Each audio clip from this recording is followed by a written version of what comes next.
మే 20న జరగవలసిన సార్వత్రిక సమ్మెను ఉద్దేశించి స్ఫూర్తి భవన నిర్మాణ కార్మిక సంఘం హైదరాబాదు కార్ఖాన్ కమిటీ ఆధ్వర్యంలో పోస్టర్ ఆవిష్కరించుకోవడం జరిగింది. ఈ ఆవిష్కరణ సభలో స్ఫూర్తి భవన నిర్మాణ కార్మిక సంఘం రాష్ట్ర అధ్యక్షులు చంద్రమౌళి గారు మాట్లాడుతూ ఈ సమ్మె ఎందుకు జరుగుతున్నది అనే విషయాలపైన, స్థానిక సమస్యలపైన చర్చించడం జరిగింది. ఈ వివరణలో భాగంగా జేఏసీగా ఏర్పడి ఆ సంఘాలు ఇచ్చిన పిలుపు కోసం ఆ సంఘాలతోటి మమేకమై చేస్తున్న పోరాటాలను గుర్తు చేసి కార్మికుల కోసము ఆ సంఘాలు ఏ విధంగా కొట్లాడుతున్న వివరించడం జరిగింది. కార్మికులకు కూడా తరాల క్రితము పెద్దలు కొట్లాడి సాధించిన హక్కులను ఈ ప్రభుత్వము కాలరాసే కుట్రలో భాగంగానే 4 కోడ్లను తెచ్చిందని, దానికి వ్యతిరేకంగా ఐక్య కార్యాచరణ సమితిగా ఏర్పడిపోతున్న జేఏసీలకు అండదండగా కార్మికులు నిలబడాలని పిలుపునిచ్చారు. ఈ సార్వత్రిక సమ్మె వాయిదా పడి వచ్చే నెల 9వ తారీఖు పొడిగించినట్టుగా కూడా వివరించడం జరిగింది. చట్టము 1996లో వచ్చింది.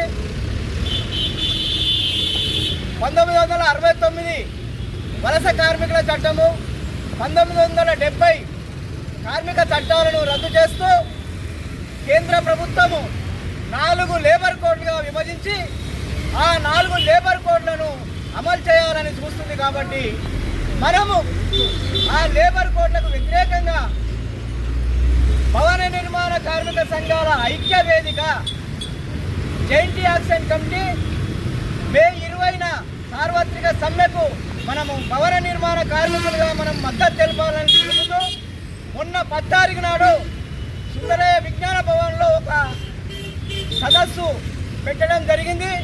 ఆ సదస్సులో తీర్మానం ఏంటంటే భవన నిర్మాణ కార్మికులము అందరం కలిసి రేపు 20న జరిగే సార్వత్రిక సమ్మెకు మద్దతు తెలపాలని కోరుతూ, నిర్మాణ రంగంలో పనిచేస్తున్న మన కార్మికులకు జరగబోయే నష్టం ఏంటంటే, ఇంతకుముందు మనం పనిచేస్తున్న బిల్డింగ్ మీదకి వెళ్ళి పడి చనిపోతే ఒక్కొక్క కార్మికుడికి 6,30,000 రూపాయలు వస్తుండే.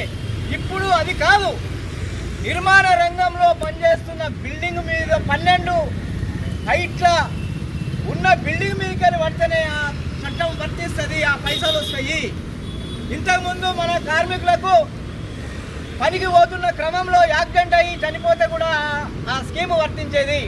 ఇప్పుడు ఆ స్కీమ్లు తీసేయడం జరుగుతుంది. ఇది ఒక ఇన్సూరెన్స్ కంపెనీలకు ఇచ్చి ఆ ఇన్సూరెన్స్ కంపెనీల ద్వారా మన కార్మికులకు అందజేయాలన్న ఒక ప్రభుత్వ దురుద్దేశము. ఇది చాలా దుర్మార్గమైన విషయము. ఇది నేరుగా మన కార్మికులకు అందడం లేదు. కాబట్టి దాన్ని కూడా తిప్పికొట్టాలని చెప్పేసి మన భవన నిర్మాణ కార్మిక సంఘం ఐక్యతగా మనము పోరాటాలు చేయాలి. ఈ సమ్మెకు మనం మద్దతు ఇవ్వాలి. రేపు జరగబోయే ఈ కార్యక్రమంలో మనం అందరము భాగస్వామ్యాలుగా ఉండి ఈ సమ్మెకు పూర్తి మద్దతు తెలపాలని కోరుతూ, భవన నిర్మాణ రంగానికి సంబంధించిన సెట్ బోర్డు, నిర్మాణ రంగానికి సంబంధించిన మన భవన నిర్మాణ రంగానికి కావలసిన డబ్బులు చెప్తారా వసూలు చేయడం జరుగుతుంది.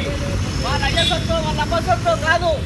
ప్రభుత్వాల అయ్యసొత్తు అపసొత్తులు కావివి. మనం కడుతున్న బిల్డింగులలోనే సెస్సు వసూలు చేసి మనకి ఇస్తున్నారు. కాబట్టి ఆ సెస్సులు మనకు సక్రమంగా అందాలని చెప్పేసి కోరుతూ మనము పోరాటాలు చేయాలి.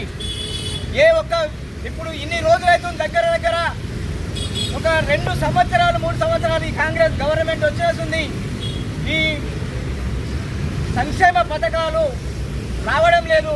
ఈ సంక్షేమ పథకాలు రావాలని చెప్పేసి మనము ఐక్యంగా ఉద్యమాలు చేయాలి అని, మనము పోరాటాలు చేయాలని చెప్పేసి ఈ యొక్క మన జాయింట్ యాక్షన్ కమిటీ నిర్ణయించడం జరిగింది.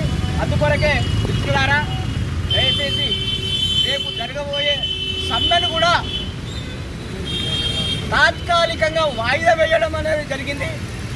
అది మన రాష్ట్ర దేశవ్యాప్త నాయకులు, ఇక్కడ పాల్గాంలో యుద్ధం జరుగుతుంది, పాకిస్తాన్ ఇండియా యుద్ధం జరుగుతుంది. కాబట్టి దానికి మద్దతు తెలుపుతూ మన కార్మిక సోదరులు ఒక తీర్మానం చేయడం జరిగింది. 20 తారీఖు సమ్మెను తాత్కాలికంగా విరమించి జూన్ 9న సార్వత్రిక సమ్మె నిర్వహించాలని చెప్పేసి మొత్తము వాళ్ళ తీర్మానం జరిగింది. మనము ఈ సార్వత్రిక సమ్మె 20 తారీఖు మనం అనుకున్నాం కాబట్టి ఆ రోజు మనం నిరసన ప్రదర్శనలు చేయాలి.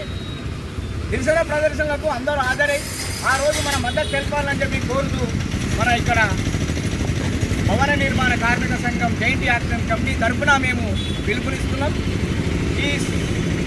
ఈ సమ్మె మాత్రము 20 తారీఖు కాదు, జూలై 9న ఉంటుంది కాబట్టి అందరూ కూడా జూలై 9 నాడు ఈ సమ్మెకు మద్దతు తెలపాలని చెప్పేసి కోరుకుంటూ నేను